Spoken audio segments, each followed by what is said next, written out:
Hi, I'm Jay Washburn, And I'm Joe Bendoski. and this is Start Writing. And today we're continuing our series that we're calling A Beginner's Guide to Writing a Novel. And Yes. And this is all Jay. So he's been working really hard on this. And why don't you tell him what got you started on this road? I thought that was interesting.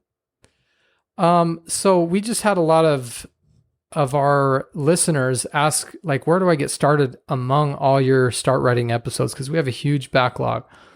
And we decided to create this little mini series. It's going to be 5 to 7 episodes as a place where people should start when they don't know, like it's their first time writing a novel, they want to learn the craft. These are just kind of the basics. And almost every topic that we touch on in this mini series, we've already gone way deeper into. Like there's a whole episode on villains or on just about everything you can think of. We go deep into it. And this is just kind of the beginning of all that. So it's a good place to start if you don't know where. Well, and if I remember correctly, you had been given a novel by a friend, and it was his first novel, and you were reading through it and be like, he doesn't know all these things. I can tell just by reading his draft that he's giving me that, these are big, important ideas that can really impact the overall shape of a novel.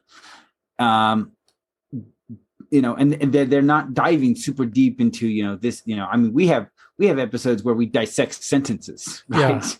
Yeah. And so these are the bigger pieces that can really have a dramatic impact on the shape of your novel, particularly if you're new to the process. Yeah. And actually, so you mentioned one friend, but I've had several people ask this same kind of question. And I feel like, so this is going out to my friends and to anybody who's interested in figuring out where to begin. Before we dive into this episode, there are 3 things I just wanted to catch up. I honestly wish that this were a classroom setting because I have questions that I would love to ask and get responses and have dialogue, and we don't have that.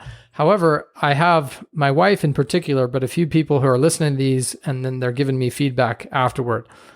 And one thing that came up from the audience from last episode was I estimated that Rowling had named roughly 20 spells in the whole Harry Potter series. I was wrong. There are 77 spells. I missed it by quite a ways. And my wife said, well, that's okay. Your listeners should know by now that you're not very good at keeping track of the numbers. And because of the years. Because of the years. So how many years? In episode 1, we're like, we've been podcasting a couple of years. It's 5 years, and we didn't know that. And she just thinks it's so funny that.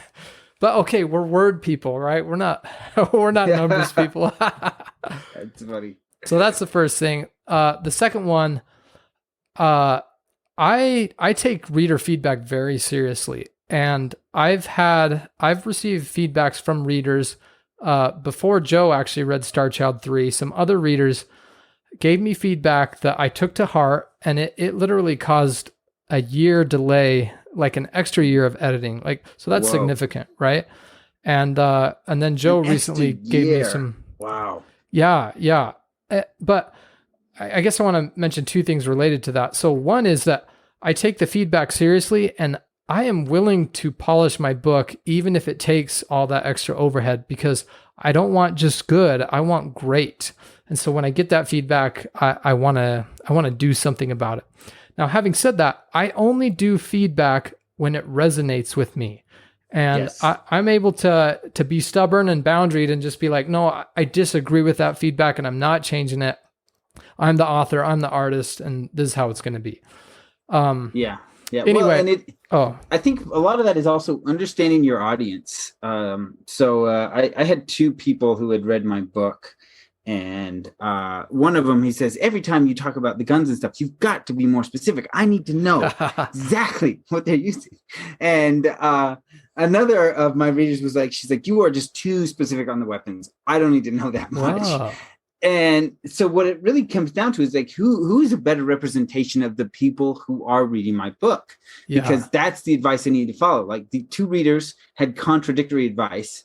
And the one you need to lean into is the one who better represents the majority of the people who will pick your book up. Yeah. So which way did you lean on that decision? I have not gone more specific, but I think I need to.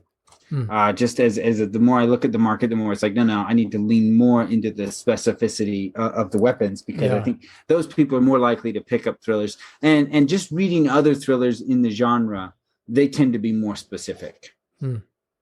Yeah, that's cool. So this concept came up of receiving critical feedback.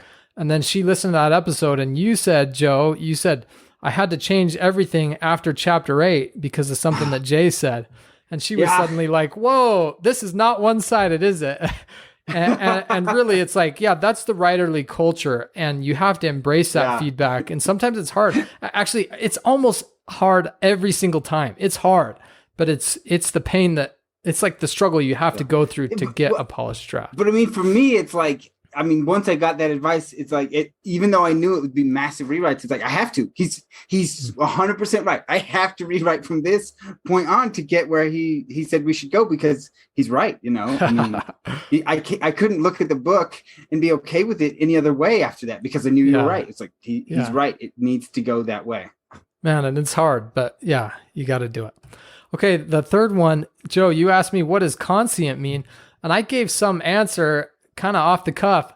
And I literally forgot that conscient is a word that I made up based on conscious and sentient. And I put that in my story Bible. And so I looked it up, and I remembered, oh my gosh, I made up this word, and I had forgotten this word. That's so funny. Anyway, so conscious and sentient is conscient. And I've been trying to use that throughout the draft, kind of as a way to give some texture to the world. So, okay, today, the topic for today and for next lecture is hero/character. And to me, the hero is the most important of all your characterization. But what we talk about today with the hero applies to your entire cast. And next time we'll even get to like villains and stuff. And then by way of reminder, in the first lecture, we talked about how every bestseller or every great book needs to be really solid at plot, really solid at character, and really solid at world. You have to nail all three of those. Now, after you've hit that minimum bar of greatness, a lot of novels excel even further at one of those three categories. And so I pointed out Huckleberry Finn, I think, is one of those. It's a deep character novel, and it really excels at this. And I've got here on this image on the screen, Huckleberry Finn, Anna Karenina, and Harry Potter. And you'll notice something. This isn't a hard and fast rule, but all three of those titles are character names.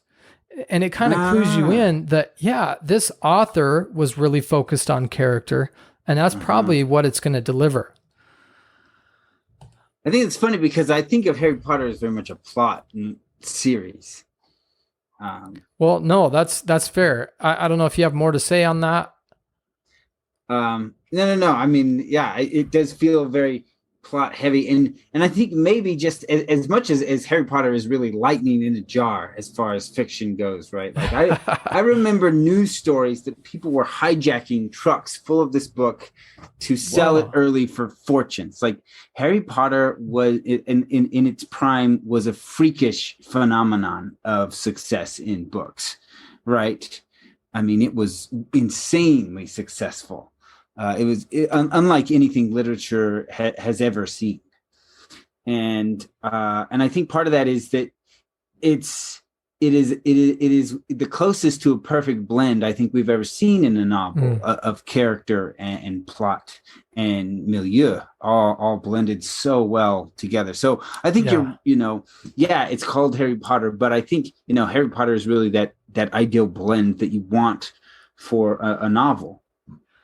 And so the reason I picked it as a character book, and I think you're right that it does nail all three of those. And in fact, man, arguably it's the wonder of Hogwarts that really drives it, and then the exciting, I mean, they're basically mystery novels, and she sneaks in that mystery. Meanwhile, there's romance and all this other stuff going on. So they're really, I think, the closest we've ever seen to a perfect blend. Yeah. But I'm going to use it a bit in this lecture, and it's just because she has so many very unique and memorable characters. And so maybe that item is not way exceeding the others, but I do think she's just a stellar example of characterization in a novel. And so I just want to mention here too. So character is what I look for when I read. And usually if I have a critique about a book, most often it's something about the characters where I'm wishing, well, I just wish we'd gone a little deeper, or we knew a little more, or something like that. Yeah, I think you're such a character guy because you mentioned In the Heights, and my roommate was watching it, and I've watched it for a little bit, and I was like, I agree with Jay's wife. Nothing happens. Yeah. There's nothing going on in this story. That is so funny. Yeah, you're exactly right. It's very low on that one. Anyway, so I decided to point out, so Locke and Starchild and X Dot, those are each character names. And that's something that I hope to deliver because it's what I really look for as a reader. Yeah. Well, and even Starchild is a name, right? It's a last name, but it's still a name. Yeah.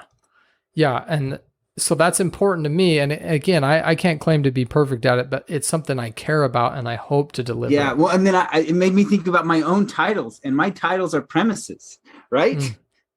Yeah, say them for our listeners. The Skyfall Conspiracy, and When the Sky Falls, like it's a series, so it's all kind of in the same vein. But yeah, and then but I mean, some of my future projects, Guilty, that's what's the other one? The Story of the Rise. So I mean, even my future projects that are in different series, the title is still very much the premise, not the character name. Wow, I never even thought about that. Yeah, or like Jurassic Park, right? That title is the premise. And again, this isn't a hard and fast rule, but it's something interesting to notice because I do think they kind of gravitate that way. Okay, so I have a meme on the screen, and J.K. Rowling is on the top and George Martin is on the bottom. And J.K. Rowling says, "It's hard killing off so many characters." And Martin says, "You're adorable," and he's got like this little grin, smug grin. Yeah. he kills off so many characters. So, and I wanted to. Well, first off, I want to share that I think these two are excellent examples of deep characters. Like, anyone can just name off this massive cast that they've put together, and you remember their characters really well. Yeah. Well, and I think, I mean, the characters of Hogwarts are memorable. But Martin is not just famous for his characters, but the transformations they move through. Oh, yeah.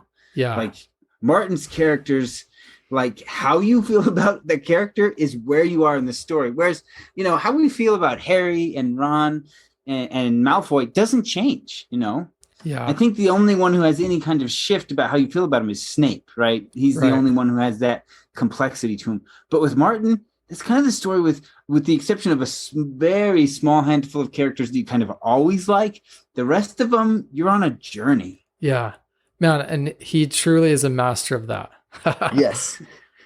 Okay. So 2 things that I wanted to mention related to this meme. One is she's saying it's hard killing off so many characters. So essentially it's hard for her because she cares about the characters. She has empathy for them. And that's really important as an author to get into their minds and, make them friends, essentially, like make them real enough that you can then describe them as someone real. Then the second thing I want to mention about this is character deaths only matter if your readers care about the people who die. They have to care. They have to have that emotional investment. And in my first draft of X Dot, I had a character that died, and literally not a single beta reader mentioned that death. Like it was just nothing, no blip. They didn't say anything. Yeah. And I did. You were devastated. Well, yeah, to be honest, because it was supposed to be this big moment. I mean, it is for the hero, but they weren't invested in the person who died. And I revised based on some of the things we'll talk about today. And then now I have a best friend who, like, every time he sees me, he says, "I can't believe you killed blank," like talking about this character, because it jarred him and it was hard. And he couldn't believe that I decided to be the one to do that. And so you have to get your readers to invest in your characters in order for them to care about like the hard times and whatnot. Okay, so in 1995, a guy named Daniel Goleman published a book called Emotional Intelligence. And because of his book and his research, it kind of pushed that phrase into the public spotlight. So you'll hear people talking about emotional intelligence, and it's because of Goleman. And basically what his research says is that your success doesn't depend on how smart you are, like IQ. It depends on your emotional intelligence, which they call EQ, like emotional quotient. Right. And so basically it's like if you're really smart and you know all the numbers or all the logic or whatever, you're not going to be as successful as someone who can convey those things and convince someone of those things. And so your emotional quotient, your EQ, matters for your success. And I believe that your success in writing characters is also based on that same trait. And I think some people are more inclined to that than others, but I also believe that it's a skill that you can develop. And so if you want to write good characters, and if you feel you're not great at EQ, or if you think you could get better at it, go look up this Goleman book, or at parties, make a point to sit there and feel what you're feeling and to observe what you see other people and how that's mirroring. And I think this is the number one thing that you can do to improve your ability to write good characters, is to just understand humans and human emotion. And now, as this is completely a funny side note, but this image I have on the screen is a book titled Emotional Intelligence, and it has 2 subtitles that are very keyword heavy. And then the author is Dale Goleman. And I looked this guy up, assuming it was the son of the original author. It appears to be no relation. This guy's only written 1 book, and I kind of think this book sells because it's a parody or like a copy of the original, but it has a really stellar cover and it has a ton of reviews, but I think it's like kind of a fake version of the actual book. Isn't that crazy? That's crazy. Yeah. Just good cover, good marketing. Yeah. And I think they're making a killing off someone else's idea. I have a friend, Sandra. She's a great writer. Like, I'm always impressed with her writing. And she always talks about. She's like, I hear about all these books are bestsellers, and I pick them up, and they're terrible. and I was like, more than half of success in this industry is marketing. Yeah. I mean, I think, eventually a great book will be discovered, but that might be Moby Dick. You might be dead and gone long after before, your incredible novel is discovered if you don't have good marketing, Man, and we go deep into marketing on a lot of episodes, and that's like a necessary skill for an author these days. Yeah. Well, I mean, even when unless you're a huge name with a traditional publisher, you're going to be doing your own marketing. I think that's, I know I talked to Jay about that. That's why I went indies, because, all of these contracts had, all of these clauses about all the marketing I had to do it. And after reading through them, I was like, why are you taking half, or more if I have to do all of this marketing stuff? Like, Okay. So this next thing that I wanted to mention, we've talked about how writing is a braid and you have to weave together plot, hero, and world. And my objective for today is to teach you how to build a character from the ground up. And for me, like I said last time, it starts with world. And my character is a product of the world. And you have to think of the nuances that influence.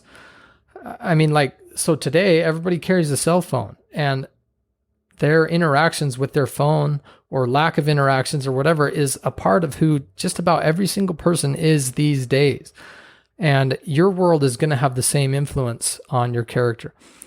Going right along with that, your plot needs a certain type of hero. And if you can't walk to Mordor, then you can't be the one who's carrying the ring to Mordor. Like, you just can't. And I think there is some room to make a hero that, seems incapable but finds another route, essentially. But your character, as you create characters, it should be woven with your world and your plot. So Steve Jobs is famous for the quote, "Good artists copy, great artists steal."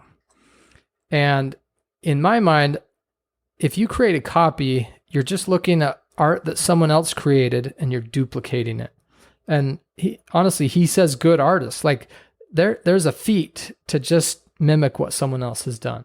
Mm-hmm. But then he says great artists steal. And to me, and we're going to talk about that quite a bit in the rest of this, but to steal means you take something and you copy it, but then you tweak it and you innovate and you make it new.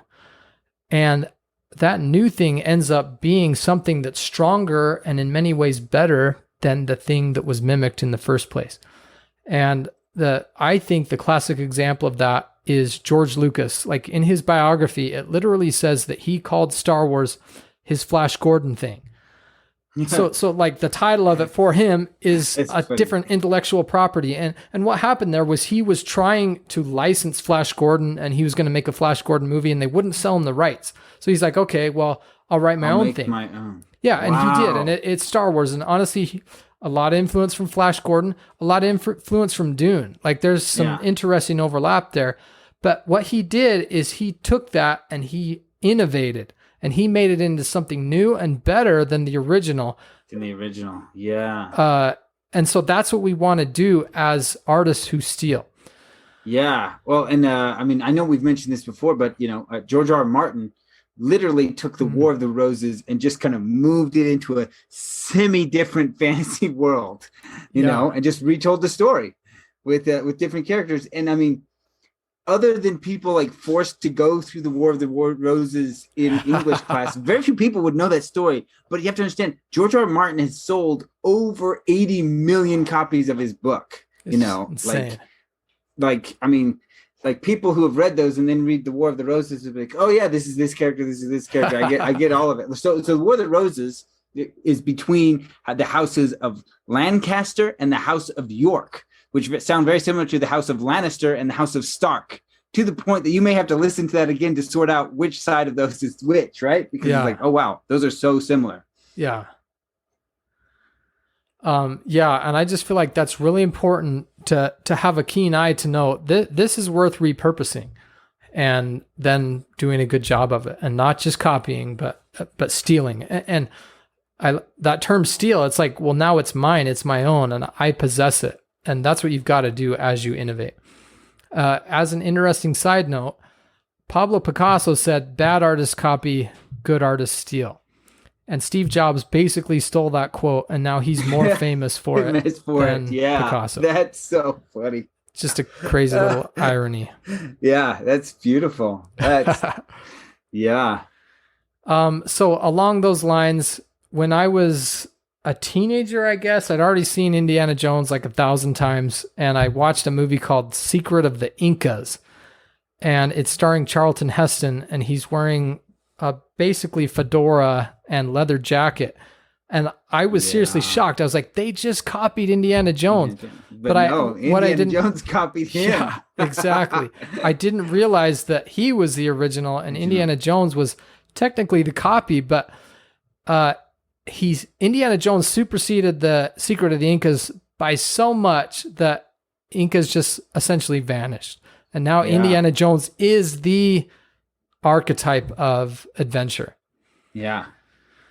And I actually just put a photo up here of Nathan Drake. There's a movie coming out. It's based on a Sony or a PlayStation video game. But so in this, he doesn't have a leather jacket. He doesn't have a hat. And he has arguably more character than Indiana Jones. And it's kind of interesting to see how they've tweaked that formula. And we'll see if that is a stolen idea. Yeah, they've definitely, I imagine they probably started with Indiana Jones and then they went through some iterations, right? And they said Indiana Jones is famous for his hat, but his hat also does nothing but get in the way. Yeah. So I say, if Nathan Drake is a seasoned adventurer, he doesn't bring the hat anymore. Yeah. Right? He's learned his lesson. Yeah. And I think it's a good innovation. And we'll see in the long term whether that pays off. But yeah. So okay, so Charles Dickens is known for the like grimy London that he painted.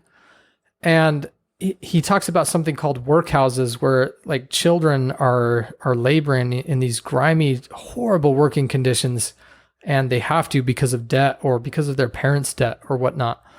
And the interesting thing is Dickens didn't make that up, right? And that's the point I'm trying to drive across here, is that you don't just make up from whole cloth whatever your story is going to be. You pull it from different sources. And so when Dickens was a child, his father and mother, along with him, I'm not sure if he had siblings, went to a debtor's prison. So he literally lived that Oliver Twist. But, and here's the clincher, he kept that a secret till his dying day. And it wasn't until after he died that it became public knowledge that that was a part of his history. And so he took that real part of his life and put it in his works in a way that Dickens owns that more than history does, I feel like. Like Yes. he stole it. He took it and it's his and it's in his books and he did it. So I'm going to say, and I think like, if you think about when was that in history, like when is this time period in history, and be like, when did Dickens live? That's when it was, right? Like, like you don't even think of like dates or anything. You just think whenever Dickens was alive, that's when London was like that. Yeah. Well, and to be fair, I imagine they call that the Dickensian period. Like, yes, it's literally named after him now because he stole it. He now owns that. So cool. Okay, so again, I told you my objective for today is to get you to where you can write a character from scratch, from the ground up. And I told you one of the main principles in doing that is mimicry. And then again, don't forget emotional intelligence. That's essential too. Anyway, so my first novel, X. has a lot of stuff from real life. And it arguably takes place on the street I grew up on. There are some differences. But because of that, I've had people wonder if some of the villainy was supposed to be a certain person, like from my actual childhood. And I think that's a bit of a problem, right? That's a little too close to life if people are saying, wait, is that me? You know, and I don't want that. And it's not them, for the record. It's not them. It's characters. But you got to be careful about the way that you mimic real life. So that, what is it? Seinfeld. So, I mean, most people know the very famous character Kramer. But Kramer's is not someone Jerry knew. They built him out of 3 different people that he knew. And I think one of them literally had the name Kramer. And that's why there was a lawsuit. So you got to be careful. So you got to be careful. But also, like I said, he didn't say, this is my friend Kramer, I'm just going to plug him into the show. He's going to say, this guy's got some really quirky traits. This guy's got some really quirky traits. This guy's got some really quirky traits. What happens if we just put all of that quirkiness into one dude? What do we get? You know, you get a smash hit. That's what. I'm so glad you brought up Seinfeld. Okay, so this is a technique. So in X. I was trying to just make up characters as I was going and assign them traits that I knew and whatnot, and that was very challenging. So I've been experimenting with a new method, and that's to hire actors to play these roles. And this is something that goes on in my head as an author. And I have had beta readers guess, because they've heard me say that they've tried to guess who the actors were, and I've never had anybody guess correctly. In fact, and they'll guess wrong. They're like, "Oh, this is like so and so," and I'm like, "Oh, that actually is like so and so. That was unintentional. I was thinking of someone else," and I usually don't tell them who. But that's funny. So why keep it secret? What's the end game there? Honestly, I don't know. I feel a little weird about it, but and I don't know if there are like legal questions around that.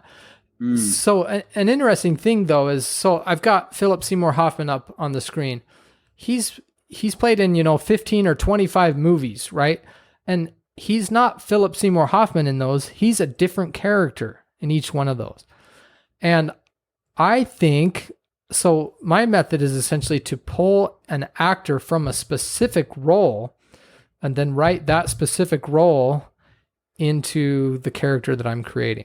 Mm-hmm. And you'll have people argue that, like, okay, you need to take Philip Seymour Hoffman and Matthew McConaughey, and you need to mix the two so that you get something original. And honestly, if that works for you, it's fine with me. But to be honest, I don't think it's necessary. And here's the reason why. When I have someone, like, I'll have someone describe who, oh, this is something that Jay would have said, or, oh, wasn't that just like you? Or, I mean, maybe they'll even buy you a birthday present and they're like, oh yeah, this is obviously what you love. And you're like, eh. So like other people's perception of you is you mixed with them, right? It's got a lot of them in it. It's not the actual you. And I think the same holds true here, that if you try to write Philip Seymour Hoffman, you're not going to write like the original guy. You're going to write close, and it's going to have a lot of you mixed in. And to me, that's innovating enough. It seems to be that it does create something new because it's your take on that.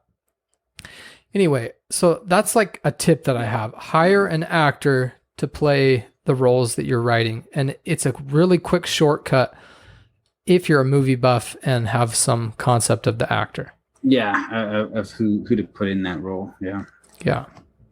Okay, next I want to talk about names. I don't know if you know, Indiana Jones in the original scripts was called Indiana Smith.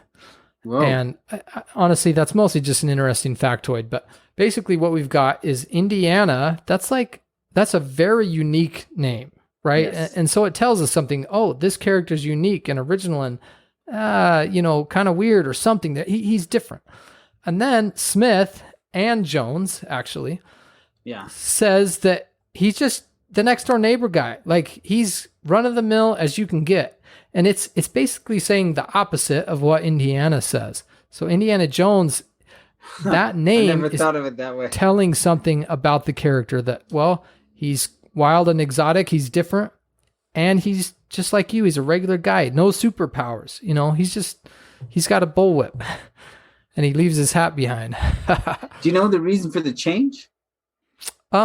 So actually, that's funny you asked. That leads right into the next thing. I think it was almost purely the sound of it. Huh. And Indiana Jones has a nice ring to it. Yeah. And Indiana Smith just seems a little bit like too concise. I don't know. So this isn't a thing we do in English, but in Malagasy, there's a lot of times where words, if you have two words together, they combine them. And depending on how easily the sounds roll off the tongue, they will change the letter of the first part of the second word so that it is a smoother roll. And I wonder if that's just how it is. Just the way we form the end of an A to the beginning of an S is a harder roll for the tongue than a J, and that's why it feels like it rolls smoother. Because like I said, there are languages that build around that. Be like, this isn't rolling well, we change this letter. And that's just how things are done. Man, so two things, and I wish I were saying this for the readers, but is Malagasy Madagascar? Yes. Yeah, okay. And then the other thing is, you don't happen to have an example that you could share with us of two words? I don't. It's been so long since I spoke this language, but I remember studying it and having to follow the rule. And like when I first encountered it, like I remember reading it and be like, why are they changing this letter? Be like, so it's just easier to say. I'd be like, it's just easier to say. Like, yeah, it just makes it easier to say if you change that letter when you combine these two words. Be like, they do that. Be like, all the time. It's everywhere in this language. I am so glad you brought that in, because that's exactly the principle here. Yeah, so I imagine that like that is why it feels like they just go together better. It's just because it has that, but it's not something we talk about or really explore in English, because we don't swap letters out like that. Yeah. So I wanted to talk about a related principle. So names can mean things like, so I just barely learned that Dumbledore is an archaic word for bumblebee. Whoa. But we don't, most of us, when we read it, we don't know that there's a connection there. And Right. I think Rowling had a statement saying like, well, I imagine him always humming because he loves music or something like that. And Hmm. which is interesting because come to That's think not of it, how I see him. I don't remember him humming in the novels, but Yeah. but okay, but the point is a name can have a meaning as a word. And most people would think that if you chop it down shorter, then there's no longer any meaning. But there's actually a lot of really cool research that says the phonemes, which is like less than a word, the sounds have emotional weight to them. And Yeah. and it's actually like you can measure it, well, sorta. I mean, through psychological studies. But you can figure out that, oh, this sound, it's not even a word, but people have an emotional response to it. So there is a poet who came across this concept. And so he created this book of poetry with each chapter dedicated to a sound. And so I think every word in the chapter begins with that letter, and there's a lot of it even throughout the words. And so you get a very strong sense of how each of these sounds kind of impacts the kind of, I guess, mood of a piece of literature. It's really interesting. Yeah. Man, you don't know the title. You should send that to me. You roughly Google it, and I'm pretty sure they can point you in that direction. Yeah. So I just briefly wanted to talk about the sounds and the emotions that come from names. So when I think of Snape, it's similar to snake. It's similar to sneaking. And to be honest, like that's just an association. But somehow when I hear the name Snape, I just think, yeah, it's like this creepy, greasy, like it just fits. And I don't know any way to really describe it. I don't know the science. I haven't done a study, but I know how it feels to me. And that name feels sneaky. And well, and I think like it's almost like she's done a slant rhyme, right? On snake, right? Yeah. To Snape. Yeah. And I think that works really well because this is a tool that has been around in literature for a really long time. I think when I first learned this, we were reading The Scarlet Letter, and we talk about the characters there, you know, like the villain guy is Chillingsworth, right? Like literally. You know, and so, you know, The Scarlet Letter is a little more blunt and beats you a little harder over the head with it. And I think that's where a little bit more of my admiration for the word Snape comes from, is because, you know, we didn't just take the attribute and plug it into the name. She slanted it enough that he has his own unique name, but also you very quickly make these associations once you get to know his character. Yeah. Yeah. So I think each of these names can kind of do that. So Gilderoy sounds noble, and that's exactly what Lockhart, like, it's all about that front. It's about sounding noble. Well, yeah, and then you got Gild in there, right? He's gilded. Yeah, exactly. Weasley, I think, is interesting because it makes you think of something lowly and humble and maybe disliked, right? And I think that gives you sympathy for the Weasleys. I'm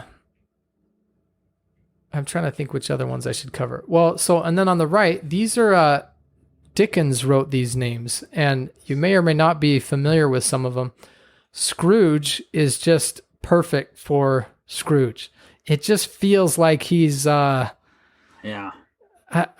just don't know how to put it, but like, well, I think part of that is, I think that is a post association. I think the story is so familiar, so embedded in the culture, to the point that, you know, people begin to use the term Scrooge to refer to a miser. And then we have just picked up on that. So now it feels like it fits, but I don't feel like it did when he wrote it. You know, I feel like it was just a name, but it was the story so well known and shared that I think our attachment there is post literary creation. Well, and that's fair. There's tons of influence in the past on all these names, and it would be interesting to do it. Well, honestly, so a lot of these Dickensian names I'm not familiar with.